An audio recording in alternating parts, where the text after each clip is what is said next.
Bienvenidos a Algoritmos, este programa que habla de música y otros temas relacionados. Hoy día estamos en tiempo muy especial por estas latitudes y quisimos aprovechar esa energía y hablar de un tema que está en la palestra en estos tiempos, que es la política, visto desde la óptica especial desde este programa de Algoritmos, que siempre busca darle una vinculación musical a los temas que presentamos. Y para hablar de este tema tenemos un invitado especial que nos acompaña en esta ocasión. En algún momento estuvo y quiero darle ahí la bienvenida a don Diego Mellado que nos acompaña. Hola, muy buenas noches. Feliz acá de participar nuevamente de Algoritmos esta tarde de domingo para reflexionar un poco y ver ahí qué sale al vuelo de los pensamientos de este momento.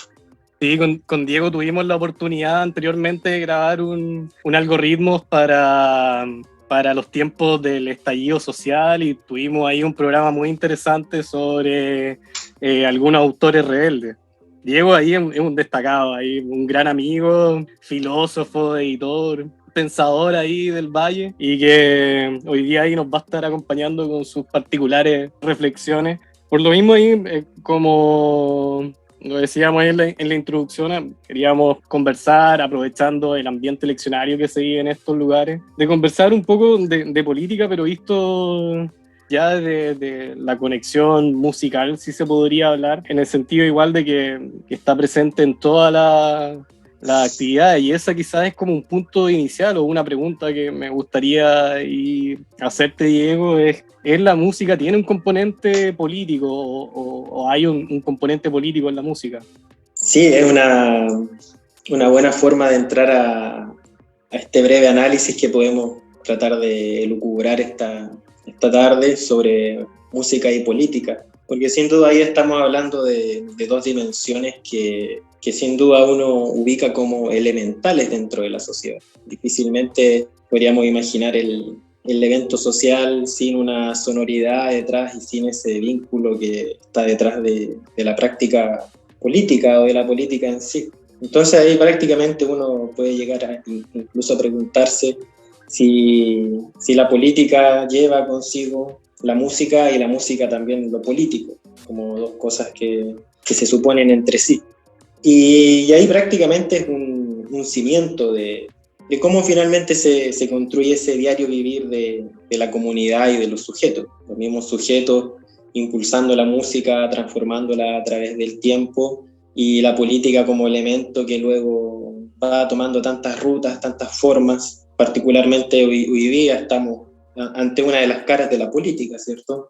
La política eleccionaria, la política gubernamental, pero no es esa precisamente la única forma de pensar qué es la política. La política excede esos márgenes de lo que se supone que se pone en práctica durante estas fiestas democráticas. Entonces, claro, ahí la política es un elemento, la política y la música son elementos trascendentes que se expresan en distintas dimensiones, a veces con un carácter quizás más explícito, donde toma esa forma del mensaje que busca interpelar, que busca denunciar, y por otro lado como parte de una cultura, ¿cierto? Como parte de una forma de representar el mundo, donde se reúnen las comunidades, y ahí sin duda se nos aparece como un evento muy político la reunión burguesa de personas en torno a una ópera en el Teatro Municipal, y luego lo que una tocata autogestionada puede llegar a estar reuniendo a personas en alguna comunidad muy lejos de estas lógicas que adquiere, ya sea una música muy institucionalizada o una música que está más en esa transformación permanente de la vida de la mayoría de las personas. Es interesante ahí lo que mencionas, porque ya con lo que comentabas podemos quizás pensar o ver que hay distintas instancias donde la música y la política tienen su expresión. Quizás uno en una mirada muy de fuera podría pensar de que no tiene ninguna vinculación la música con la política, que son instancias distintas, una quizás para el disfrutar o ese tipo de instancias como es la música, y la otra una actividad quizás más seria. Pero no, también hay instancias, unas que son más anecdóticas, como no sé, podría ser un jingle de una campaña política, y otras que son más trascendentes, que tienen que ver con procesos o que están imbuidos con movimientos sociales, que también ahí está presente la música como un componente quizás unificador o de que le da sentido a esa reunión. Me gustaría ahí conversar como sobre este último punto. Ahí pienso como en el movimiento punk. Me gustaría ahí conversar un poco de eso, porque ahí se puede ver como una instancia donde no está explícito lo político, pero sí está presente, que en la actividad o en la misma música va acompañado con un mensaje o un elemento político muy unido, de una forma de producir música. Claro, el caso del punk es muy singular. Ciertamente eso de vincular en las raíces de la misma música, la cuestión política no es exclusiva del punk. Sí, el caso del punk uno puede ver tanto una dimensión donde lo político actúa como una actitud, ¿cierto? Como un acto de rebeldía, un acto contestatario, un acto contra el poder, una contracultura o una subcultura para algunos otras perspectivas que lo sitúan en el mundo underground y obviamente menos populoso, pero que claro, el mensaje político no está todavía articulado como una ideología y se suele siempre vincular lo político con ideología. La práctica política por sí sola siempre supone la puesta en práctica de principios ideológicos demarcados o que intentan demarcarse.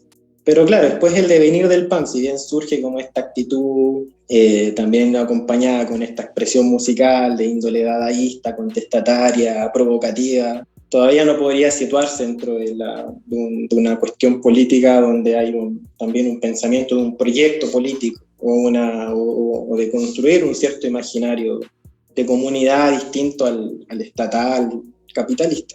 Entonces sí surge ahí una corriente anarcopunk. Por ejemplo, sí tiende un sector importante el punk hacia el anarquismo, y el mismo anarquismo se nutre de principios de autogestión, de formar comunidades y redes de apoyo mutuo para impulsar sus eventos, de tocatas y ferias y encuentros, de tours, incluso, ¿cierto? En el caso de la música, de producir sus propios singles, EPs, cassettes, sus propias publicaciones, fanzines donde se entrevistaban y se reseñaban todas las bandas, donde todas participaban de sellos autogestionados, y participan obviamente, ¿no? Ahora, claro, lo vemos en su pasado, en su génesis, pero es una práctica muy, muy viva todavía, y que en ese entonces surgía también como un proyecto que era tanto estilo de vida, una forma de vivir, una ética, y por otro lado una forma de hacer política y música contra el mercado, contra el capitalismo, tanto en el método como en el mensaje. O sea, teoría y práctica tratando de equiparar medios y fines. Sí, pues ahí lo comentaba, que quizás en un primer momento nace quizás como una actitud simplemente rebelde del movimiento punk, como contestataria, pero con el tiempo se va formando ya una comunidad que comparte un mismo mensaje, y en ese sentido el punk, al poner como la frase hazlo tú mismo, sí permite que posteriormente hayan comunidades que claro, funcionan en términos de autogestión, de ir produciendo tanto su música como pues la misma gestión de su música sea autoproducida. Entonces me parece que ahí hay como un movimiento que fue evolucionando en términos políticos. Cosas que pasan acá en el Valle. Sí. Claro, hay por así decirlo una expansión del método, el método de la autogestión, que claro, en cierta forma puede despolitizarse o incluso ponerse en clave de un método de la emergencia o del emprendimiento de proyectos musicales. Uh-huh. Me acuerdo perfectamente de que entre bandas recuerdo haber leído una entrevista de una banda anarcopunk de Santa Cruz, street punk de Santa Cruz, donde ellos criticaban el concepto de la banda emergente porque decían que era igual de una banda que tenía el propósito de ser exitosa, y si bien practicaba la independencia, la autogestión, igual de algún modo quería capitalizarse en algún modo. Entonces también la idea de llevar adelante un método de autogestión también era la idea de no buscar hacer un lucro o un crecimiento exacerbado del proyecto, como supone el modelo capitalista. Si el método puede trascender el do-it-yourself, a riesgo también de despolitizarse, como ha llegado a ocurrir, o también llevar acompañada esa práctica en sí misma anticapitalista donde surge. Entonces, claro, ahí sin duda surgen divisiones. Claro. Divisiones que, claro, son tan radicales a veces que uno puede decir, claro, el punk tendió hacia lo narcopunk, fundó comunidades, proyectos, sellos, pero también surgió un nazi-punk, punk nacionalista, casi que procapitalista, sumamente estetizado, más imagen que contenido. Entonces, claro, igual surgen ese tipo de contradicciones. A ese punto pueden llegar a expresarse. Claro, ahí lo conversábamos, que la música es una actividad que trasciende, bueno, que está imbuido de la política porque trasciende lo humano, está quizás presente en todos los lugares donde hay seres humanos, y podemos ver que claro, pues hay tanto una visión, se podría decir, de anarco-punk y otra que nazi-punk. Y lo mismo pasa también escuchado en el metal, o se puede entender en otros ambientes musicales que están más institucionalizados, o en Chile mismo como el folclore o otros movimientos. Está en su ala derecha, izquierda también presente. Y eso también da como un pase ahí para conversar lo que lo hablábamos un poco antes ahí en la pauta, que es como ver lugares donde se ha dado o donde la música ha estado presente en términos políticos. Comentábamos que tanto puede estar ahí, es tan variado como el abanico musical, que puede estar tanto como en los himnos de una nación está la música, o también en movimientos sociales o políticos, como lo recordaremos ahí en el 19 de octubre, ahí, cuando surgieron varias canciones, como Los Prisioneros, hay varios. Entonces podemos comentar ahí un poco lugares en que se ha dado esta relación de política y música. Claro, porque si uno quisiera hacer el esfuerzo, podría hasta construir un relato sociológico e histórico a través de la música, escarbando los archivos musicales con todas las complejidades que implica la archivación de la música durante los últimos siglos, uno podría decir, a lo más. Claro, implica ya un ejercicio interesante y que diría mucho acerca de cómo la sociedad se expresa a través de estos códigos musicales. Y ahí uno podría encontrar eventos donde lo social y lo político logran unirse, ¿cierto? Y generar una revuelta y una efervescencia, un movimiento, y caracterizarlo a través de canciones que al mismo tiempo están dentro de la misma constitución del movimiento, una cosa que se va dando simultánea. No es que las canciones sean un producto, sino que van acompañándolo de algún modo, van formando estas comunidades que luego se aunan y se levantan y llevan a la música a ser también una cuestión revolucionaria. La revolución como potencia, ¿cierto? Como un movimiento tan extremo que llega a llegar a su mismo punto. La revolución es el astro que recorre su órbita y llega al mismo punto, y en el fondo todo ese gran movimiento que implica una puesta en fuerza de tantas potencias. Claro, esa potencia la música no puede faltar. Entonces todo evento social va a llevar la música y sin duda va a quedar después en la historia a través de ella. Ciertas canciones que van a ir trascendiendo. Hay legados muy ricos de canciones de protesta desde Norteamérica, ¿cierto? Hace más de un siglo atrás, los grupos obreros reunidos en los sindicatos como la Industrial Workers of the World, la Industrial de Trabajadores Industriales.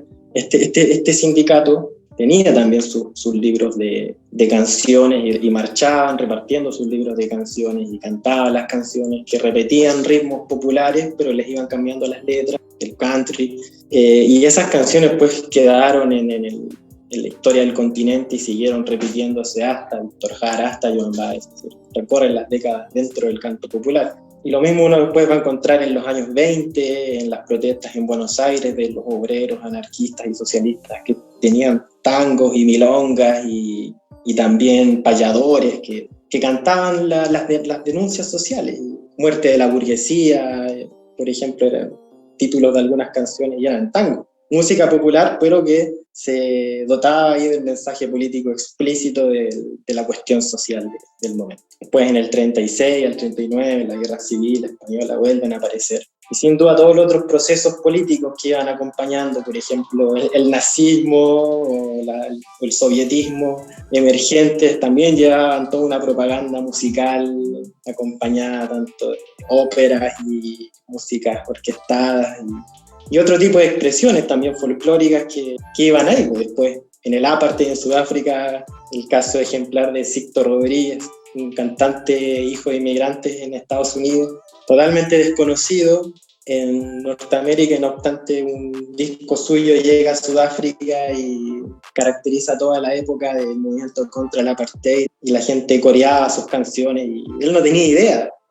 Y de algún modo la música llegó ahí a representar a toda una comunidad que está contra la segregación racial.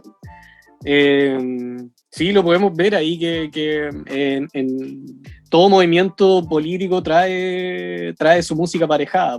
Están los nazismos que tienen su música, están los movimientos populares ahí, en la Guerra Civil hay unas buenas compilaciones que hace Rolando Alarcón, que es un folclorista chileno ahí muy buena ahí de alto contenido, también ejemplo ahí en toda la época, también no sé, me imagino el movimiento hippie, si bien era como una cosa contestataria, también tenía su componente político, tuvo sus canciones que marcaron un rechazo de una generación a una guerra y que significó eso. Y en el último tiempo Chile o este país también tuvo su momento ahí álgido y también surgieron nuevas canciones. Está ahí una canción que siempre vuelve lamentablemente, pero que es muy buena, es la de El baile de los que sobran, ahí dentro de los hits. Y uno también de las canciones que lo comentábamos ahí en la pauta que vuelven y que habla también de otro aspecto donde la música viene del lado totalmente opuesto, es como del himno, de los himnos. Por ejemplo, ahí cuando, no sé, en el estallido, para el eclipse, gente cantaba el himno, ¿por qué surgía ese fenómeno? Es algo igual bien curioso, pero que está ahí como parte de un chip que se implantó ahí como musical, el jingle. Bueno, quizás por ahí hay que tomar la pregunta por la idea del chip musical, porque el chip está puesto ahí en las máquinas para que repita una tarea constantemente y la máquina sea una máquina porque tenga esa capacidad de repetición. Y luego uno va a encontrarse con que la música en sí también es repetición. Y dentro de ese repertorio musical que nos rodea permanentemente, hay ciertas melodías que empiezan a tornarse más repetitivas y sin duda se nos impregnan más a través de la repetición. Entonces, si uno luego piensa que en estos mecanismos de adoctrinamiento a los cuales fuimos sujetos desde la infancia, el himno nacional, siendo cantado el lunes en la mañana, y quizás el martes, el miércoles, el jueves y el viernes, dependiendo de los casos. Del colegio, sí. Junto con formarte y durante tantos años. Y quizás con alguna canción a Jesucristo y la Virgen y el Niño Dios y todo el tema. Y en el Día del Carabinero también. También. Entonces, claro, en esas sucesivas repeticiones, hasta el hartazgo, que luego en el partido de fútbol vuelven a aparecer y luego el 18 de septiembre vuelven a aparecer. Entonces, claro, llegan a construir eso que buscan, pues la idea de la identidad nacional, de tratar de volver sobre la epifanía de lo que nos constituye, o sea, la épica de lo que nos constituye como nación, en este hito libertador que de algún modo está ensamblado en el himno y que por ende un mantra, una oración a la patria inculcada de forma obligatoria y que sin duda está dotada además de esa música militarizada, de las glorias de los ejércitos que supuestamente libertaron a estas tierras para que nosotros podamos existir. Sí, Entonces, sí. claro, ¿cómo no va a aparecer el himno en un eclipse? Claro. Aparecen espontáneamente y sí, Espontáneamente. me parece curioso porque sí, porque como que por un lado como que tiene ese componente épico esa música y claro, ahí quizás cuando acompaña un momento épico la gente sienta esa necesidad de identificarlo con lo mismo. Me pasaba ahí algo que como un paralelismo que había gente que le pasaba lo mismo, pero con los himnos o los openings de anime, ¿cachai? Entonces, con las canciones de anime, ¿cachai? Entonces, yo creo que la música tiene como ese componente, no sé, que tiene esa facultad de transmitir cierta intimidad, cierta cercanía, incluso hasta inconscientemente puede transmitir un mensaje, solo con los sonidos, independiente de lo que esté entregando, y en ese sentido ahí los himnos aprovechan mucho esa facultad que tienen la música de invocar ciertos sentimientos, de poder ahí implantar, como decíamos, en un chip ahí en nuestra identidad nacional. Yo creo que hay un paréntesis interesante de esa pregunta que colocábamos al comienzo, cómo lo musical y lo político se corresponden entre sí, ocurren casi al mismo tiempo. Porque claro, lo político inevitablemente está impregnado por la cuestión de la interpelación, del llamar al otro, de algún modo vincularse. Y dentro de eso la cuestión del canto, o también del discurso. Si uno quisiera ver el discurso mismo como una especie de canto, y el canto como una técnica de encantamiento, actuando en sí mismo como un encantador que te captura. Entonces, claro, de algún modo, en esa épica y en ese sentimentalismo al cual se le da un sentido a través de ese sentimentalismo que debería entonces actuar como la reencarnación del episodio. Es casi como una repetición que busca ser religiosa o mítica. Interesante un poco porque ahí se hace esa mezcla muy particular y casi inseparable entre qué es la música, lo religioso y lo político. Está como presente en un mismo momento. Pienso ahí como que también la música, por así decirlo, en términos institucionales, está muy presente en los ritos, en la liturgia, en parte ahí de lo que la religión ahí entrega, también está como imbuida como esa especie de encantamiento que tú decías ahí hace un momento, como de querer transmitir ahí, no sé, en este caso la imagen divina y en el caso político de querer convencer a alguien de algo. Creo que comparten ese elemento ahí.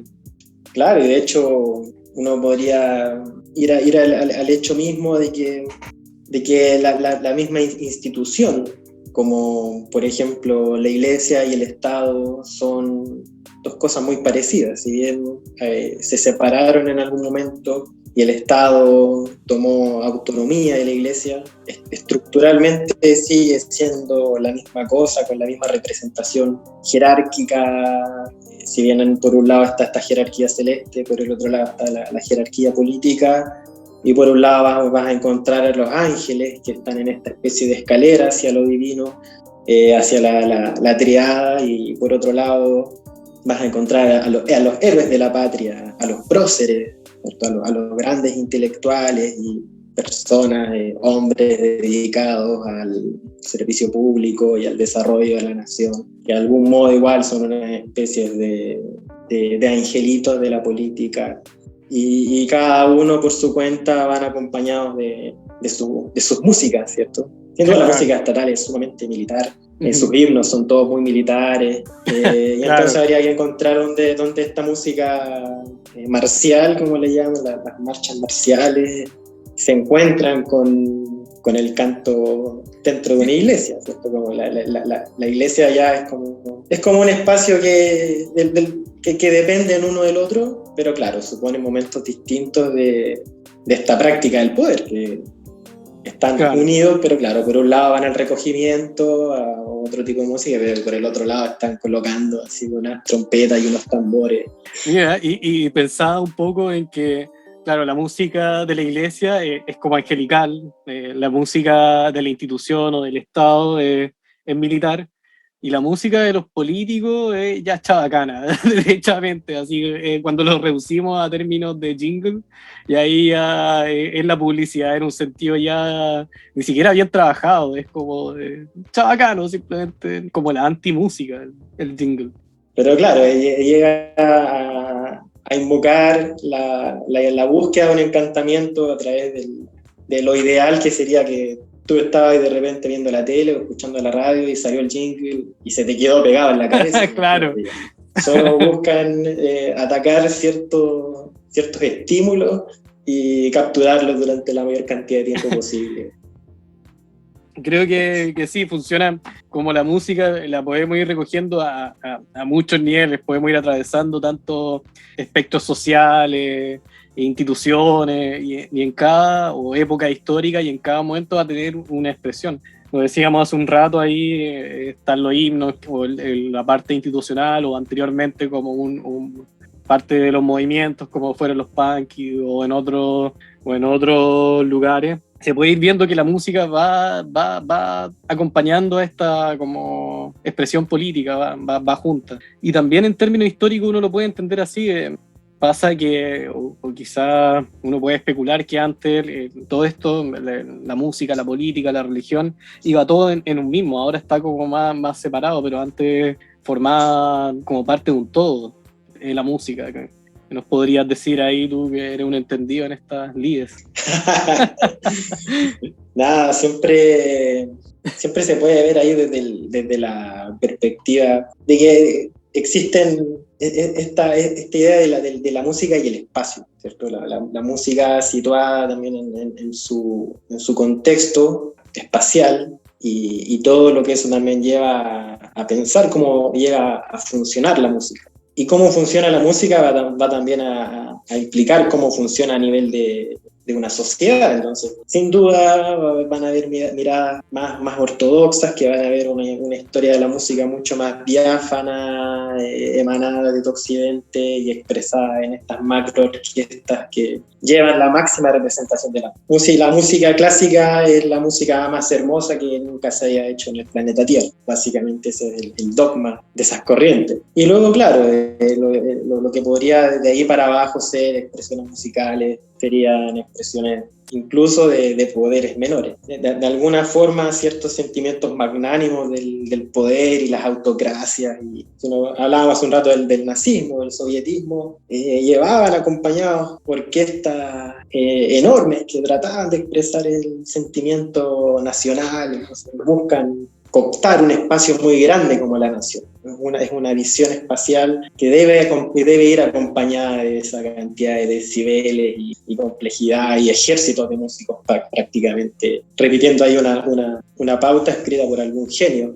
Y no obstante, después si uno empieza a desmembrar las capas sociales, lo que supuestamente es el pueblo, que trata de ser reducido como este sujeto pueblo, pero que sin embargo está lleno de capas y dimensiones y distintas versiones de sí mismo. Claro, ya las múltiples, casi infinitas, uno podría decir, versiones que luego la música va tomando como método de expresión a través del folclore, a través de la exploración de técnicas e instrumentos que se van inventando, ya sea incluso con la misma basura o con objetos que uno pueda encontrar en la naturaleza, como un palo, un hueso, una piedra, ya incluso inventos que puedan hacer luthieres, que no obstante están ahí, fuera de las capas de estas grandes orquestas que suponen la gran historia de la música. Entonces, claro, ahí la música ya es la forma de la resistencia, la forma de la resistencia de la memoria, de perdurar a través del tiempo, y también de la resistencia contra el poder que siempre está de alguna forma presionando, invadiendo, por lo menos desde la perspectiva de lo que a nosotros nos ha tocado vivir. Ya luego, si uno quisiera pensar sociedades donde el poder estatal o centralizado o tan abyecto y opresor como el vivimos en esta época no existía todavía, o no está tan atrozmente articulado o conformado como lo está hoy en día, claro. Ahí hay que empezar a usar la imaginación y seguir ya algunos restos de nuestra historia precolombina, sobre todo tratar de pensar América antes de la colonización, donde claro, sin duda hubieron imperios en ciertas regiones, pero eso fueron ciertas regiones y el continente es muy grande, entonces hubo mucho más que solo algunos imperios o centros importantes que son los que más han sido legados, ¿cierto? Las pirámides y las civilizaciones. Claro, No solamente se trata de civilizaciones. Es que conocemos muy poquito de lo que es la civilización precolombina o civilizaciones precolombinas, y además conocemos mucho menos de pueblos o comunidades menores, o incluso unas que fueron mayores pero que no forman parte de esta región. A lo más, y con mucha deficiencia, nos enseñaron de las comunidades que estaban presentes en Chile. Entonces es bien poco lo que nos ha podido llegar de la actividad de estos pueblos. Y como tú decías, está mucho impregnado tanto en la enseñanza como esta idea de que hay una música que sería occidental, que sería como mejor y que estaría, ¿cierto?, asociado a la perfección, como la música clásica, ciertos autores que son de algunas regiones. Entonces, sí, tiene como un poco esa idea despreciativa hacia otras formas de entender la música que han impedido que podamos acceder mejor a tiempos pretéritos, como lo entendían otras comunidades. Claro, y ahí uno puede imaginar algo que no sea solo lo primitivo, ¿cierto? La idea es pensar, la música primitiva, pero al final lo primitivo no es algo que esté en el pasado, es algo que esté olvidado, sino que es algo que existe hoy en día, es simultáneo lo primitivo, es más bien una forma de pensar en lo primero, ¿cierto? En lo que hubo primero, y ahí, claro, efectivamente te puede aparecer una serie de insumos que te podrían servir para recrear música o pensar en las técnicas que se ocupaban antiguamente. Eso si uno quisiera pensarlo en términos de recrear lo antiguo, ¿cierto? Uno ha visto cómo la tragedia griega intenta ser recreada hoy en día, si bien no se sabe cómo sonaban la música que acompañaba estas lecturas y estas representaciones, pero luego en lo contemporáneo uno a lo más podría llegar a pensar cómo la música funciona en otras circunstancias y cómo también se busca a través de la música esa misma intensidad, ¿cierto? La búsqueda de la intensidad a través de la música como la invocación de una fuerza en términos rituales, y qué técnicas ahí se han utilizado o comunidades o seres humanos han logrado solucionar para llegar a esta intensidad. Qué tambores, por ejemplo, qué flautas, qué cosas tocaban para poder llegar a esta intensidad. Sí, me parece ahí particular ahí lo que comentáis, porque creo que claro, ahí en cuanto a los ritos tenían sí muy trabajado la forma en cómo se llevaban a cabo, tenían una parte rítmica de tambores, bueno, y quizás es como lo que podemos escuchar ahora de comunidades que viven primitivamente, acompañadas de otras actividades, decíamos lo religioso, pero también con baile, con otras actividades que finalmente van creando como un sentimiento de comunidad, que es lo que la música sí trasciende un poco o que sigue manteniendo hasta el día de hoy, como esa particularidad que como permite unir a personas ahí que están, porque pueden ser muy distintas. Claro, yo he tenido ocasión ahí de leer algunas descripciones de encuentros que escribía un padre jesuita, el señor Bartolomé de Meliá, que claro, él como un misionero contemporáneo, digamos, alguien que fue en el siglo XX a visitar comunidades guaraníes en el Paraguay, y él, claro, como extranjero, como etnólogo, o sea, tanto jesuita y antropólogo al mismo tiempo, interesado ya no tanto en evangelizar, digamos, a los autóctonos o a los indígenas guaraníes, sino ya más bien de conocerlo y preocuparse de su situación. Obviamente, a esas alturas había una serie de problemáticas en el Paraguay claro, de las cuales ocuparse. Ya era posterior a la colonización. A varias situaciones bastante crudas. Entonces, él describe ahí situaciones que lo dejaron sorprendido, que claro, eran danzas y bailes de las comunidades que duraban 14 horas, un día, y donde la actividad diaria era la música, era el baile, la danza, entre todos. Como él se trataba de introducir a estas situaciones y él ahí tratando de comprender de qué se trataba esto, de de darle todo un día a cohesionarse a través de la música. Entonces, claro, si volvemos a la pregunta música y política, en este día de elecciones, donde perfectamente podríamos estar hablando de una situación mucho más contingente sobre... ¿Qué candidato va a salir? Las mejores canciones de claro, los candidatos. O qué músicos candidatos hay ahora. Claro. Pero no, lo que interesa en verdad es reconocer el valor de las comunidades en torno a la música y cómo la misma música puede ser algo democrático si es que está inserto también dentro del funcionamiento de la sociedad. Y obviamente lo que vemos en esta forma política electoralista es donde prácticamente aspectos como la música o la cultura están generalmente desplazados. Si bien se cree que algunos grupos políticos dan más cultura, eso también es bastante relativo, porque como la cuestión resulta siempre mediana, bastante pendular en verdad, entre un cierto conservadurismo y un cierto progresismo, al final un paso adelante, pero siempre dos para atrás. Hay que saber ahí que justamente en general esta política estatal no ve la música, no está preocupada de la música como un elemento de conexión social e incluso de la democracia misma. No, si lo vemos más contingentemente, tendríamos que hacer un programa especial en torno a cómo el estado de la música, y ahí claramente hay varias cosas que no se cumplen definitivamente. Una cosa como ya más concreta de la música y política que se me ocurren es, por ejemplo, es cuánta música nacional se pone en cada país. En Chile hay como una obligación de un 20%, creo, y que solamente son ciertos artistas, no son artistas cualquiera, entonces están imbuidos por una visión también política y que también difiere de otros países que sí cuidan más su industria nacional y tienen más cuidado por eso. Eso también igual demuestra ahí una visión política de un tema más concreto que casi no lo alcanzamos a tocar en este capítulo.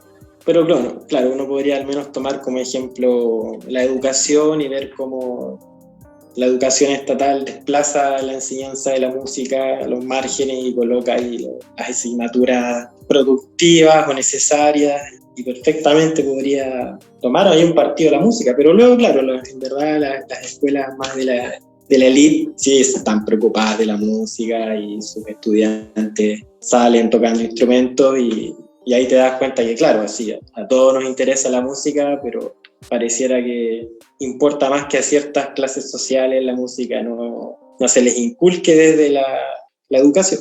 Claramente, y también igual, quizás ya marginalmente, pero hay instancias donde la música, incluso que uno podría tildar más de conservadora, como son la música clásica, que se han servido como instancias para llegar a lugares más lejanos, como son las orquestas populares, que creo que han tenido desarrollo, han podido tener desarrollo en algunos lugares de Latinoamérica. Es una forma de acercar, y yo encuentro, al menos en mi visión, de que la música es una forma especial y muy interesante de poder enseñar un método educativo complementario totalmente para una persona que la puede ahí nutrir de tanto de técnica como de expresión, de cosas. Entonces es una instancia, una herramienta muy intensa. Ahí por eso también sería interesante en algún futuro poder analizar cómo el Estado observa la música o cómo la ha considerado en este país o en estos lugares, en esta región. Claro, y uno mismo podría verlo ahí desde el ángulo de las fiestas folclóricas, donde de algún modo existen antes del Estado y el Estado va capturándolas, institucionalizándolas. O sea, es el Estado como una máquina de institucionalización que serializa. Entonces ya toma algo, lo repite, lo estandariza y lo coloca además en un calendario y lo repite como parte de su liturgia de autoafirmación de identidad que luego emana hacia la sociedad para que ella se alimente de estos símbolos. Y que no obstante señala como propio, como parte del Estado de Chile, y sin embargo fue capturándolos poco a poco de desde la cultura popular. Y en la cultura popular era parte de la vida hablada, de la oralidad, de los cantos que se daban en un fluir, ¿cierto?, de los días, y que quizás tenían ya orígenes inmemoriales, ya sin dueño prácticamente, y iban circulando como parte de la memoria y de la tradición. Sin embargo, son capturados y son serializados y son institucionalizados, por así decirlo, en el ministerio. Hay una lectura muy interesante para recomendar acá en Algoritmos. Es un texto del cineasta chileno Raúl Ruiz, que se llama Misterio y Ministerio, que aparece en su libro Poética del Cine. Que si uno busca en Google Poética del Cine, que tiene un conjunto de ensayos, un conjunto de ensayos, va a encontrar ahí el PDF seguramente, fácilmente. Y ahí está este ensayo del misterio y el ministerio. Y ahí él justamente juega un poco, porque el texto es bastante lúdico, entre este componente de lo mágico, y la música ciertamente participa de lo mágico y es algo que está siempre situado en el misterio, también en el secreto, también en esta forma de transmitir información menos establecida en el papel o en la piedra, si no quisiera verlo. Y luego el ministerio es claro, ya el capturarlo y inscribirlo en la piedra y serializar esa piedra o ese papel, el decreto. Por eso ahí él va capturando el ministerio al misterio, pero el misterio tiene que lograr tomar después otra forma. Donde claro, ahí está el misterio en las lindes del ministerio. Está Rosa. Que ahí, lo mencioné, es un buen ejemplo ahí como el Estado, la política se va colonizando, se va apropiando de algunos términos, como lo fue con el folclore, que en un primer momento era una instancia popular, realmente del pueblo, y que finalmente fue como captada por el Estado. Y lo mismo pasó un poco, por ejemplo, con el jazz en Estados Unidos, que en un principio era una actividad popular y se fue tecnificando, llegando ahora a ser como una expresión muy, muy clara ahí de casi una actividad muy, muy particular, muy burguesa quizá en estos días, y partiendo por como un fenómeno totalmente distinto. Entonces hay relaciones que se van cruzando constantemente. Por supuesto, es parte de la máquina predatoria que caracteriza al poder. El poder finalmente es sumamente predador, está constantemente comiendo de la afuera, y sin duda ahí el Estado como ente de producción de cultura, ¿cierto? Se hace cargo de producir cultura al encargarse de esa tarea, también la estandariza y se la apropia. Sí, claro, esta cuestión de la apropiación cultural que ha surgido últimamente a propósito sobre todo de los pueblos indígenas, cómo se toman sus divinidades y se comercializan después en ferias artesanales, emprendimientos, algunos excesivamente lucrativos. Y ahí, claro, uno ve, si bien hay una apropiación cultural que busca capitalizar, es condenable efectivamente el hecho mismo de buscar capitalizar algo que tiene un símbolo que va más allá de esa materia mercantil, pero por otro lado lo que podría uno ver como fenómeno de la apropiación cultural es algo muy, muy común de las sociedades humanas. Siempre ha habido captura de símbolos de la afuera y apropiaciones de estos símbolos o técnicas. Siempre ha habido un flujo y las palabras. Claro, y sobre todo en la música. En la música es muy claro, siempre hay hay una especie de robo de ideas, pero que es muy, muy inconsciente incluso, porque siempre se van repitiendo algunas estructuras, incluso hay ahora hasta letras, entonces sí, es parte de... Siempre hay no se podría hablar de un robo, sino que es como un intercambio, un flujo de ideas que va en muchas direcciones ahí. La música es ese flujo, por eso decíamos hace un momento, cómo uno podría encontrar un retrato de la sociedad en el tiempo, si uno ve sus prácticas musicales, a qué cantaban, cómo cantaban, con qué cantaban, qué música hacían, y encontrar ahí la gracia de la música en esa situación espacio-temporal, más que en su supuesta concreción de representación de lo magnánimo perfecto que supuestamente sería Occidente conquistando ya la expresión más diáfana de la música. No, claro, ver desde una perspectiva mucho más plural la cuestión musical, y con eso también pluralizar nuestro sentido de la política. y ver cómo también hay prácticas políticas en la música que uno podría vincular con la democracia y con métodos de expresión que hay que apropiarlos de alguna forma, hay que hacerlos de uno, no sencillamente ser consumidores de música, sino también, no productores, no hacedores de música, pero sí personas igual preocupadas de vincularse a un medio musical, a una comunidad musical, ya sea barrio, internet, pero participar igual de cómo también conforma una escena. Aquí Algoritmo es compartidora del espíritu do it yourself. Ya lo tuvimos, parte del mismo programa nació así, de querer conversar y poner un poco este tipo de reflexiones, un poco más allá de lo contingente o de una conversación como eso, pues contingente del acontecer nacional. Lo que queríamos es reflexionar un poco de la música, como en distintas instancias es un acto político. Como tú decías, vincularse a la música nos da un sentido de comunidad, sí, nos vincula a otras personas que pueden pensar o se pueden relacionar en términos similares. Y bueno, y quedan ahí muchos temas ahí para seguir conversando, pero teníamos que ir ya cerrando este capítulo. Espero ahí que prontamente tengamos la compañía de Diego nuevamente en Algoritmos. Sí, bueno, teníamos ya varios temas pendientes dentro de este mismo podcast. Sí, no, nos quedamos ahí cortos, así que prontamente vamos a estar sacando una segunda parte. Espero que les haya gustado y ahí nos pueden ahí seguir en Spotify y en YouTube cuando saquemos el capítulo. Muchas gracias, Diego, por acompañarnos en esta ocasión. Un abrazo a tus tierras. Sí, no, feliz de estar ya tarde, noche, domingo, otoño, reflexionando acá en Algoritmos para dejar un poco volar la imaginación y también vincularnos a través del pensamiento con la música. Así, muy agradecido por la invitación y la instancia y nada más esperar de volver a participar en otro episodio de este maravilloso podcast.